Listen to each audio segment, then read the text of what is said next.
सदस्य हनुमान बेनीवाल जी, ये nuclear energy पर बोल रहे हैं जी। Hanuman ji, sir. Nuclear energy bill है। हाँ, उसी बोल रहा हूँ सर। आप देखिए, मैं बहुत ढंग से बात करता हूँ मेरी सर। सभापति जी बहुत विद्वान आदमी हैं, आप समझ रहे हैं कि नहीं बोलेंगे न्यूक्लियर पे? सभापति महोदय, सपोर्ट करने हैं। सभापति महोदय, सबसे पहले तो आपने मुझे भारत के रूपांतरण के लिए नाभिकीय ऊर्जा का संधारणीय दोहन और अभिवर्धन विधेयक 2025 चर्चा में भाग लेने का अवसर दिया, इसके लिए धन्यवाद।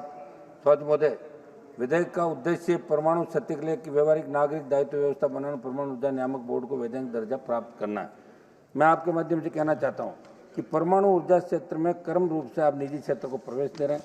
सभापति महोदय, सरकार ने जो विधेयक लोकसभा में पेश किया है, उसकी जनता, देश की जनता को गहरी शंका और सख्त आपत्ति है, क्योंकि सरकार की मंशा के दूसरे पहलू को देखेंगे तो ये सामने आएगा कि विधेयक केवल एक तकनीकी संशोधन नहीं, बल्कि ये हमारे संवैधानिक सिद्धांतों, जनता की सुरक्षा तो सरकारी जवाबदारी के सिद्धांतों में जड़ से बदलाव का प्रयास है।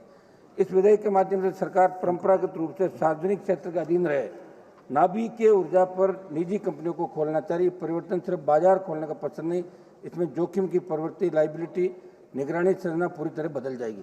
सभापति महोदय, हमें मानते हैं कि निजीकरण की प्रक्रिया पारदर्शी, सख्त और जनता हित की शर्तों पर न हो तो भारी कीमत चुकानी पड़ सकती है। सभापति महोदय, ये विधेयक पुराने एक्ट को बदलकर नई व्यवस्था लाता है, जिसका अर्थ है कि दशकों में बने सुरक्षा मानदंड और पीड़ितों के अधिकारों के संरक्षण के लिए नियम होंगे। इसलिए मंत्री जी, आप जो जवाब देते हैं जरूर बताएं कि नागरिकों की सुरक्षा और दुर्घटना की स्थिति में मुआवजे का अधिकार कैसे सुनिश्चित रहेगा। महोदय, आपके माध्यम से मंत्री जी ये भी पूछना चाहता हूँ कि विधेयक में देयता की सीमा और ऑपरेटर उत्तरदायित्व जैसे प्रावधानों का नई तरह से निर्धारण हो रहा है। कुछ कई मीडिया रिपोर्ट्स के अनुसार ये विधेयक इसलिए भी चिंता का विषय है क्योंकि नाभिकीय दुर्घटनाएं स्थानीय नहीं बल्कि क्षेत्रीय और पीढ़ियों पर असर डालती है। ऐसे बहुत सीमांत जोखिमों के लिए सीमित लाइबिलिटी पीड़ितों के पुनर्वास, पर्यावरण सर्वनाश के समय अपर्याप्त साबित हो सकती है। नागासाकी और हिरोशिमा का उदाहरण इस बात को दर्शाता है कि इतिहास से हमें कुछ सीखने की आवश्यकता हमेशा ध्यान रखना चाहिए कि इतिहास अपना आपको दोहराता है। सभापति महोदय, निजीकरण, ये विधेयक नाभिकीय ऊर्जा जैसे अति संवेदनशील क्षेत्र को निजी कंपनियों के लिए खोलता है। मंत्री जी से पूछना चाहता हूँ कि क्या सरकार ये गारंटी दे सकती है कि मुनाफे की दौड़ में सुरक्षा से समझौता नहीं होगा, क्योंकि इतिहास बताता है कि जब भी उच्च जोखिम वाले क्षेत्रों में निजीकरण हुआ नुकसान आम जनता ने ही उठाया।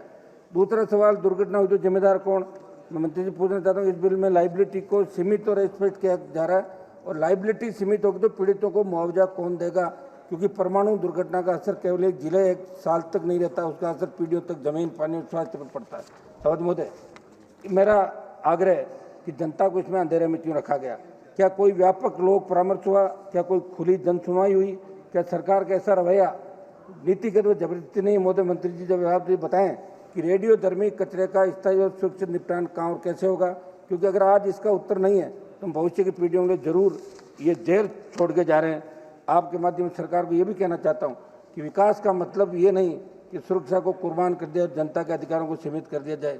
मंत्री जी, लाइबिलिटी कानून को पीड़ित केंद्रित बनाया जाए, परमाणु ऊर्जा को पूरी तरह सार्वजनिक जवाबदेही के दायरे के अंदर रखा जाए।